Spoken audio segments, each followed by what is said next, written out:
Praise the Lord. വെളിപ്പാട് പുസ്തകം 8-ാം അധ്യായം.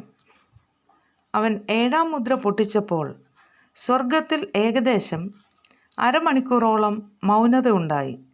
അപ്പോൾ ദൈവസന്നിധിയിൽ 7 ദൂതന്മാർ നിൽക്കുന്നത് ഞാൻ കണ്ടു.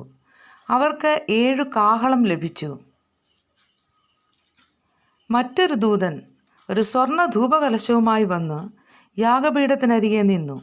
സിംഹാസനത്തിന് മുമ്പിലുള്ള സ്വർണ്ണപീഠത്തിന്മേൽ സകല വിശുദ്ധന്മാരുടെയും പ്രാർത്ഥനയോട് ചേർക്കേണ്ടതിന് വളരെ ധൂപവർഗം അവന് കൊടുത്തു. ധൂപവർഗത്തിൻ്റെ പുക വിശുദ്ധന്മാരുടെ പ്രാർത്ഥനയോടുകൂടെ ദൂതൻ്റെ കയ്യിൽ നിന്ന് ദൈവസന്നിധിയിലേക്ക് കയറി.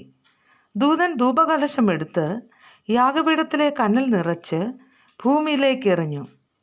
ഉടനെ ഇടിമുഴക്കവും നാദവും മിന്നലും ഭൂകമ്പവും ഉണ്ടായി.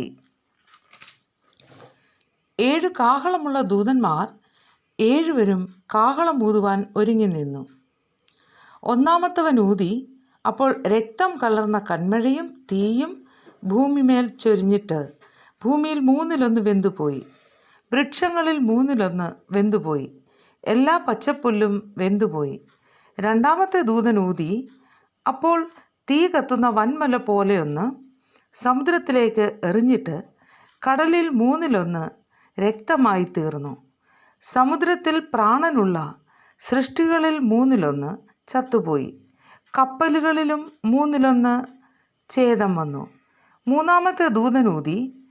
അപ്പോൾ ദീപം പോലെ ജ്വലിക്കുന്ന ഒരു മഹാനക്ഷത്രം ആകാശത്ത് നിന്ന് വീണു.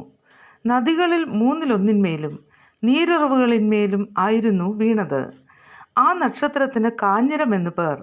വെള്ളത്തിൽ 1/3 കാഞ്ഞിരം പോലെയായി. വെള്ളം കയ്പായതിനാൽ മനുഷ്യരിൽ പലരും മരിച്ചുപോയി. നാലാമത്തെ ദൂതൻ ഊതി.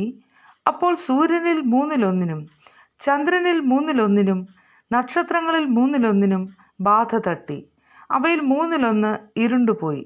രാവും പകലും 1/3 വെളിച്ചമില്ലാതെയായി. അനന്തരം ഒരു കഴുക്, ഇനി കാഹളം ഊതുവാനുള്ള 3 ദൂതന്മാരുടെ കാഹളനാദം ഹേതുവായി ഭൂവാസികൾക്ക് കഷ്ടം, കഷ്ടം, കഷ്ടം എന്ന് ഉറക്കെ പറഞ്ഞുകൊണ്ട് ആകാശമധ്യേ പറക്കുന്നത് ഞാൻ കാണുകയും കേൾക്കുകയും ചെയ്തു. ആമേൻ.